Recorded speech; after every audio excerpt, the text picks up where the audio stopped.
Hello, I'm Delaney Rustin, physician and the creator of the 3 Screenagers movies, and this is the Screenagers podcast. Today, I'm jazzed to have on the show 3 teen girls to talk with me about Instagram. And it's great that there's a big range here. One is in middle school, one in high school, and one is in college. 2 of the 3 are fairly new to using Instagram. We discuss ways that they are using it and what's helpful and what's not helpful. And we delve into the issue of people's posts being generally all curated and happy. And yet, what about the fuller aspects of ourselves? Is it ever okay to reveal some of that? And there are some surprising revelations when we talk about the ads coming into their feeds, and mine as well. These ads and influencers selling things, it's such an important topic that does not get discussed enough. Just yesterday, I was talking with a young adult, and he was saying how mind-blowing it is how many posts and ads are flooding his social media account for Zins, the oral pouches that deliver nicotine. He doesn't even use Zins. Let's get started with the show. I would love to talk with you guys about Instagram. And want to just start out by asking each of you what age you got it at. I think 13 years old. Okay. Or like the end of 12. And you're how old now? I'm still 13. Okay. Why did you want it? Well, I liked the funny memes it had, and my sisters and mom had it, so then I wanted to have it. Great. Anya, how about you? Actually, I just downloaded it a few weeks ago. So 16. Okay, wonderful. And was that by choice that you waited till 16? I just didn't really see a need for it, I guess. I downloaded it because I needed it for some school clubs. I'm president of some clubs and they have online presences, so I needed to take over from that. Gotcha. And Farah, how about you? I'm going to be a sophomore in college. I'm 19. I think I got Instagram when I was 12, just because that's when my parents first gave me my phone. And I was like, they were like, with the phone, you're allowed to have social media. So I just downloaded it because they said I could have it. Oh, okay. And so, Jen, when you first got it, you wanted to text with Instagram. Yeah.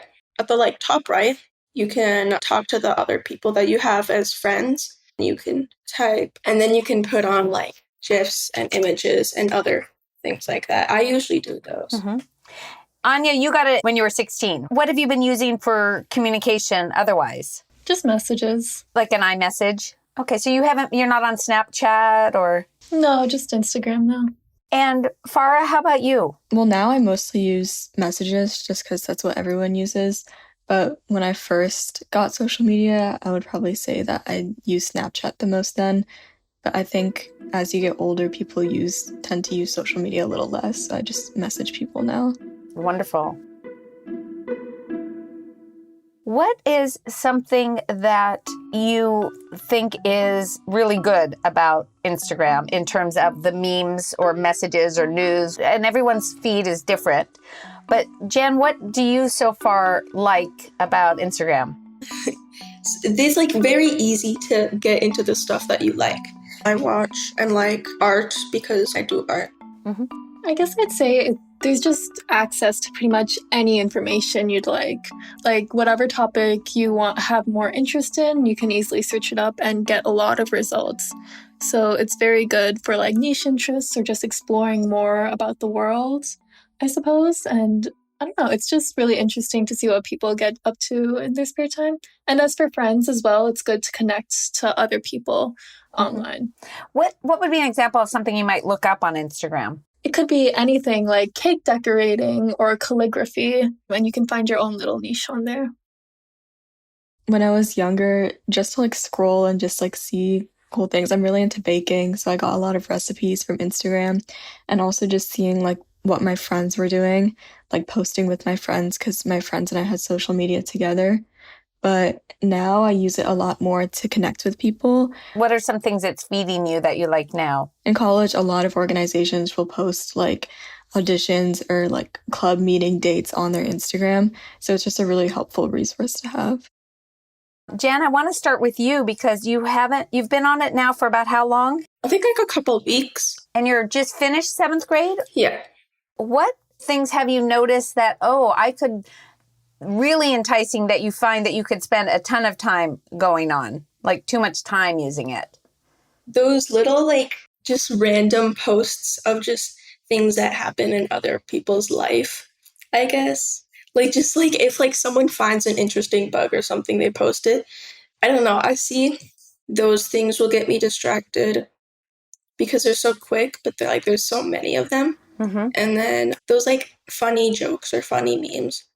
And Jen, the Reels, which are like TikTok videos or YouTube Shorts, they're coming in to your feed, right? That It's not just that you click on Reels, but it comes into your feeds, right? Yeah, I think so, yeah. And do you find that you go over to the Reel tabs and watch a lot of Reels, short videos? Yeah, I just scroll through and try and find something interesting. And then that takes a lot of time out of my day. Yeah. Anya, what have you found that really takes up a lot of your time? What could you see being a big pull? I guess like it's very easy to keep scrolling. That's one of the reasons I didn't really want to download it, because I know it's very easy to like have lots of hours just taken up by the app. Mm-hmm. I think since like you don't spend so much time on like one post or one reel, just like maybe 15 seconds max, it feels like you're not spending that much time on the app, but then it just slowly adds up over and over again. And then you've just spent like 10 hours just scrolling the day away rather than like going out and maybe actually doing an activity. Anya, when did you note that the difference your middle and high school years have been compared to your friends, people you know who are on social media and using it a lot? Like, would you just note that they're scrolling their phone more? Or I wouldn't say I was like less likely to be on my phone, because there's stuff that I do on there as well. What kind of things would you do or do you do on your phone? I download a lot of books onto my phone and read them, honestly, and just play games. But yeah, I think when there's like other people around, it's easier to put your phone down when you don't have social media. But if you do have social media, even if you're like surrounded by people, there's also people like in your phone. So you're also kind of surrounding yourself with that, if that makes sense. That's a really good point. You were more likely you could put your phone down if you're reading a book, but if you're like social engaged with some other cool friends or interesting people or some social conflict, it's going to be that much harder to disengage when you're with people in the real world. Does that feel like what you were saying? Oh, yeah, definitely. And Farah, tell me about, for you, what things really pull you in. There's a lot of news that I see on Instagram, and so a lot of the times it's easy to just like see a news article and then keep going and like keep wanting to learn about it.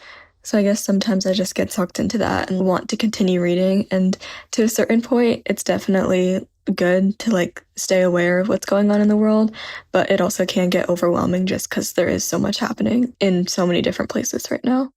Do you find that sometimes that can bring your mood down, or that it can be, I don't know, upsetting? Like, in what way is kind of getting all of that impacting you?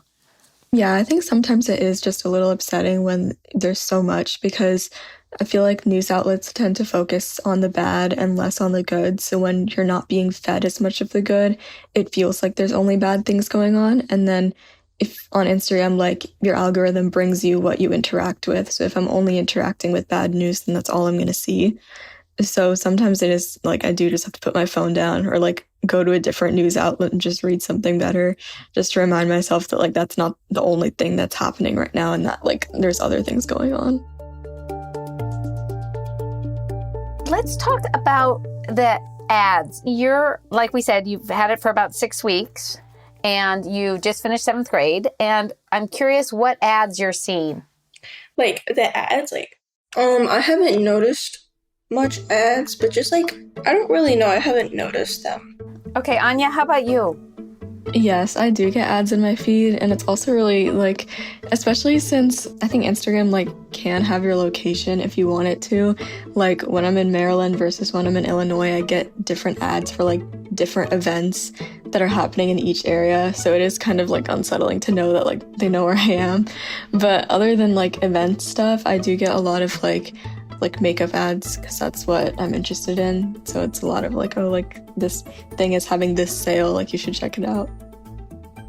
I did just scroll through my phone to see ads, and I keep getting beer ads.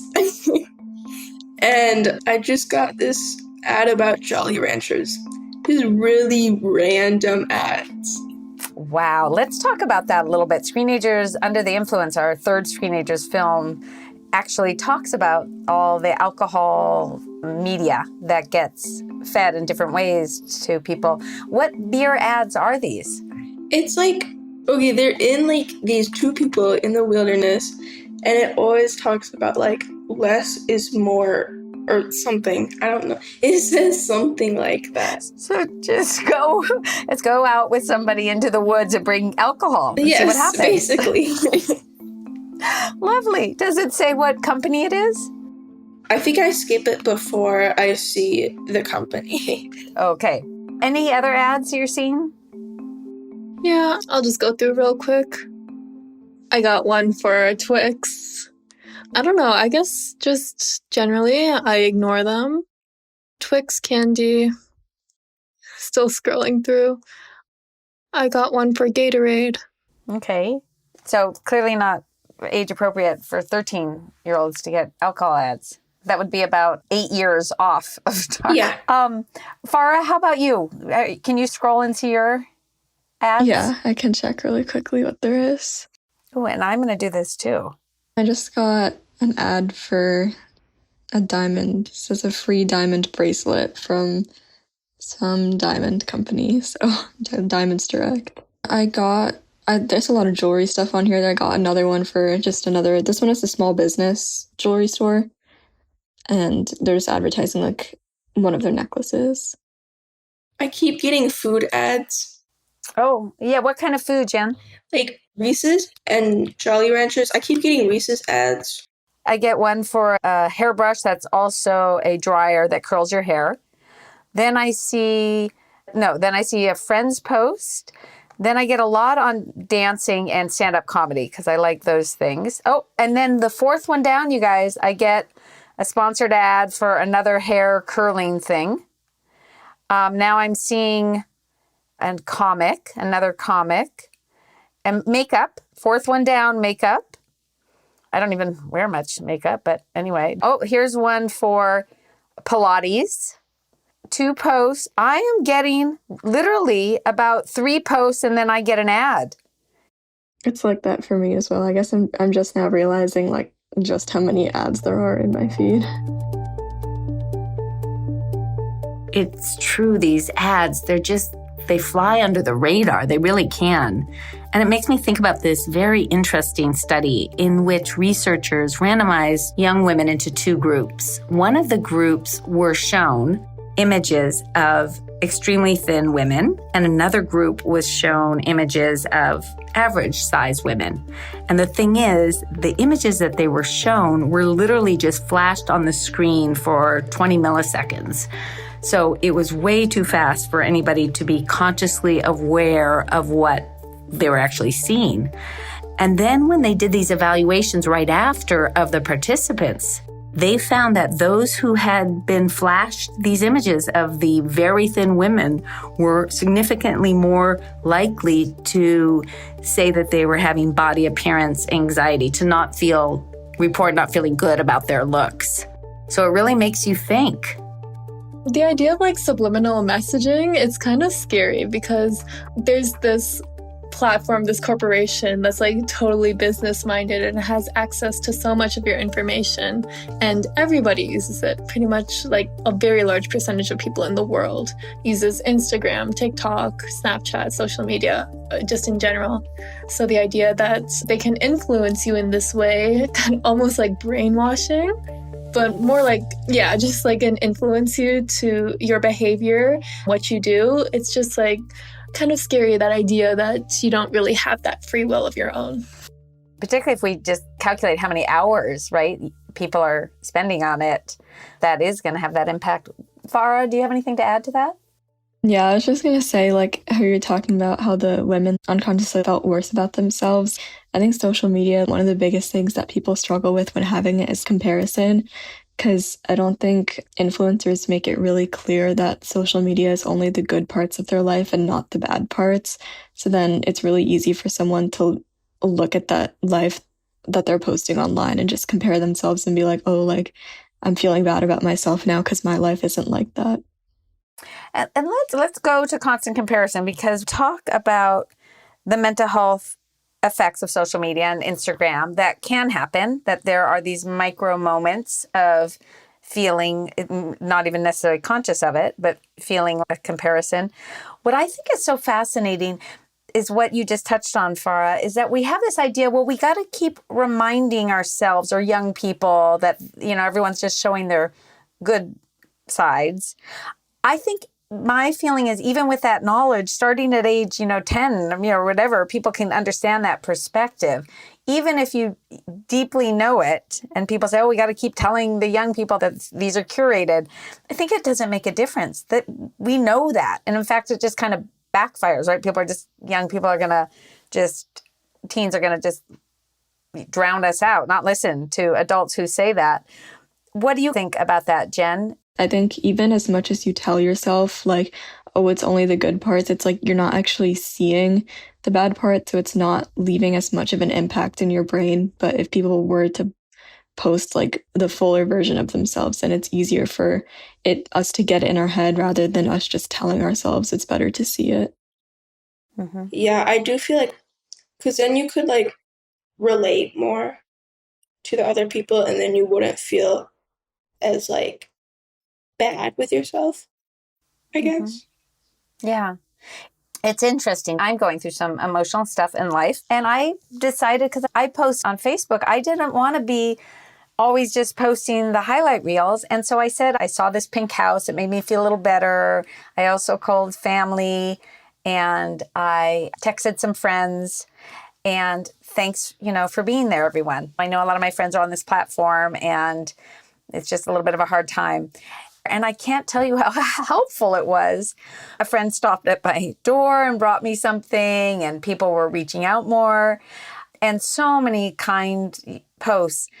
And someone said to me, a girlfriend texted and said, wow, that's brave to do, which I didn't necessarily think was so brave, but it was interesting. What do you guys think about that? I do think that is brave and very honest. If I were sad, I feel like it'd be really hard to do that, like post for like a bunch of people to see, because usually it's all about like good things. I think especially with social media, there's just this large stigma against, I guess, negative emotions like sadness, anger. You just kind of want to showcase the best of your life. So when it comes to people just showing that they're not perfect, it kind of dissolves the myth that social media perpetuates, that like everybody's life is so much better than yours. And it like really helps with people feeling more connected rather than isolated by social media. Yeah, I agree with Anya on that. It's like, first of all, I'm sorry that you're struggling right now, but I do think that posting that was very brave, just to like, you're really showing like your vulnerable side. And I think not a lot of people do that on social media. And when people do that, it helps us feel more connected to them. And it helps us really like look into ourselves as well and just think like, okay, like I'm struggling, but this person is struggling as well. So it's okay. Like people say, it's okay not to be okay. Like it sounds cliche, but the more that people post about it, the more I think people are starting to realize that it's okay to talk about these emotions and you don't have to just shove them down.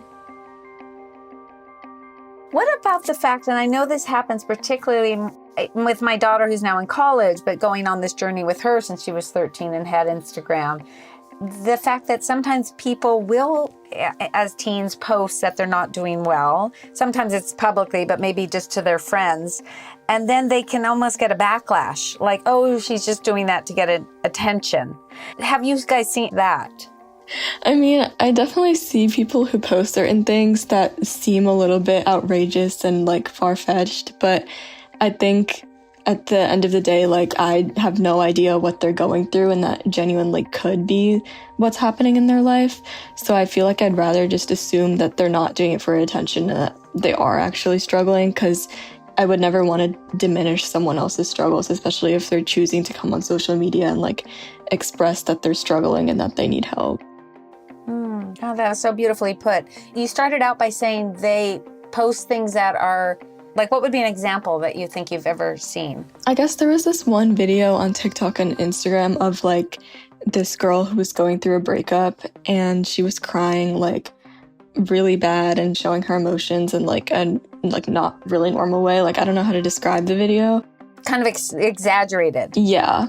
And so when people exaggerate things like that, you kind of wonder like, are they doing it just for the video, or are they doing it because they're like showing people? But I think it's important to remember that everyone reacts to different things differently. And so just because you might not react that way doesn't mean that they are, and that could be their genuine reaction. So there's really no reason to like call them out for it, because at the end of the day, like, they're the only ones who know what's going on in their head. Yeah. Can I add something here? Please. I think with social media, you get very desensitized to a lot of things because there's so much of like the same type of content of like people just like coming at you a lot of the time. So if you see someone crying, just like a few posts ago, you saw the same exact thing, then you see like these ideas over and over again. And especially since you're like not with them in real life and you don't have to like actually interact with that person, it's easier to judge them and like it's a lot harder to empathize with them as well. So I guess that leads to a lot more judgment of people. And like you're saying, desensitization. When you say that, what videos or posts on Instagram? Not very related to this topic, but just violence in general.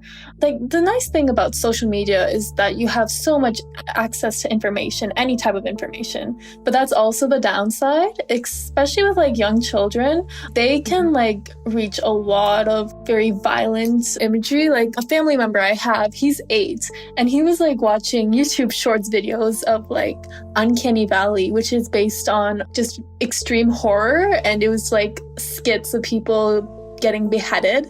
It was extremely violent, and it would have given me nightmares when I was 8 years old, but he's been watching it for so long, he's just like laughing at it and just like laughing it off because he's been desensitized to it due to like the access he has and the just sheer amount of violence he's seen through social media. Let's talk about the issue of likes and comments on posts. What's been your experience? I personally don't comment on a lot of posts just because I don't want people knowing things about me. But like scrolling through the comments of posts, I can see like how aggressive people can be sometimes. And I just think that sometimes people judge like way too harshly, because I think I've been saying this with social media, like, you really don't know the full picture of someone's life, but people choose to say harsh things without knowing the full picture. So I get confused on this, and it's always changing. Could the post be somebody that you don't follow, but that just got brought in? Or do you have to follow? For me, for Facebook, I still have to follow the account for it to be on my feed. That's the same for Instagram, right? So for Instagram, there's like your feed, which is only people you follow. But if you go to the Explore page, it's not just Instagram Reels. It's also just Instagram posts from like anyone. And it's just whatever Instagram thinks you're interested in. Like, you don't have to follow them. So there could be comments from all sorts of people that you don't know. Yeah. I remember on Instagram and TikTok, like when I was 12, 13, it was during COVID time when like the political atmosphere was really bad. So a lot of people would get into arguments about the politics in comments. And I just don't know if that's necessarily the place that people should be arguing about that topic, where it's so easily accessible to like young kids and misinformation gets spread around really easily. So I posted like 2 things. They haven't got much views, but I just post like if there are things that has happened, or like I usually post like aesthetic kind of things. I posted my cat and then because when we went to our grandmother's, she has this really pretty pond. So then I posted that. And did you do a setting by which only you can see the number of likes you get and other people can't? I think it's like everybody can see the likes. Mm-hmm. I haven't done that setting yet. And Farah, do you post? And if so, what setting do you have it on? Yeah, I do post like probably once every couple months. My account is set to private, so anyone, like I have to approve whoever follows me. But I do have the like count hidden just because like I personally don't care about the amount of likes. So even I can't see it once I hide it, unless I choose to consciously like go click on it and see how many likes it's gotten. So I think hiding it just helps me like not check, because to me, since my account is private, like I'm posting for my friends, so it's not really too important to me. And of your friends, when you go to a friend and you like it or make a comment, let's say you like it, if they have also hidden their likes, you won't see their number go up? Or can you tell if they've hidden their likes or not? Yeah, so you can't see the number that goes up. It'll just say like it'll say like liked by, and then a couple usernames, and then it'll just say others. So you don't know like the exact amount. And that's if they've chosen to have them hidden? Yeah. If they haven't chosen to have them hidden, then what do you see? I think it just shows the number of likes. Like it'll show maybe a couple usernames, but then it'll also say like and 300 others instead of just others. Jen, does that influence you at all? Do you think you might do that? I think I might. Or I'll just stick with like the posts I do, just of like pictures of aesthetics or places. So that you're not so emotionally triggered depending on how many likes you get? Yeah, I don't really care about the likes. I would be happy if people did see it. I don't really care. Yeah. Jen, do you live with one parent or two parents? Two parents. Uh-huh. And did you guys talk about posting, like what's kind of okay to post and what's not? Yeah, they say don't take any pictures of my face or anything about me or anything like too personal. Yeah. And Farah, do you remember any of those conversations way back when you first started being on the platform? Yeah, my parents were more just like, they allowed me to post pictures of my face and stuff, but only because all of my accounts were set to private. So I wasn't allowed to like accept anyone that I didn't know. Like if they didn't go to my school or weren't family, then they weren't allowed to be on the account and see what I was posting. And since it's summertime, I want to end with this comment from Farah. Just something to get us all thinking about how much Instagram or all media in general we want to consume or not consume this summer. I know some of my friends have decided to delete social media for the summer just to kind of cleanse themselves. And like we were talking about why, and they were just like, oh, it's just so much more refreshing to not see what other people are doing and to focus on yourself, which I understand that perspective too. Wonderful. Okay, you guys, this was so wonderful. I thank you guys so much. Me too. Thank you. I'm incredibly appreciative to my guests for being on the show and sharing some of their thoughts about Instagram. And we just scratched the surface. There is so much to talk about all the social media platforms. In fact, if you're interested in hearing from teens talk about Snapchat, there's an earlier podcast episode on that topic, and that one's been incredibly popular.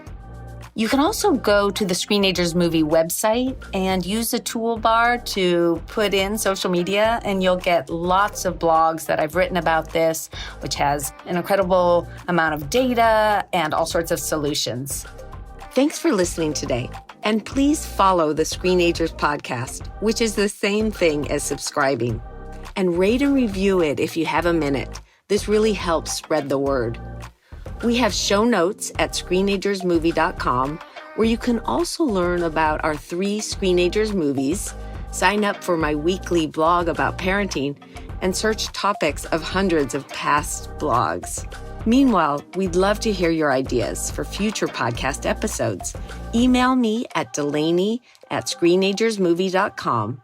This Screenagers podcast episode was produced by me, your host, Delaney Rustin, Lisa Tabb, Rebecca Tolan, and our sound editor was Alan Gofinski.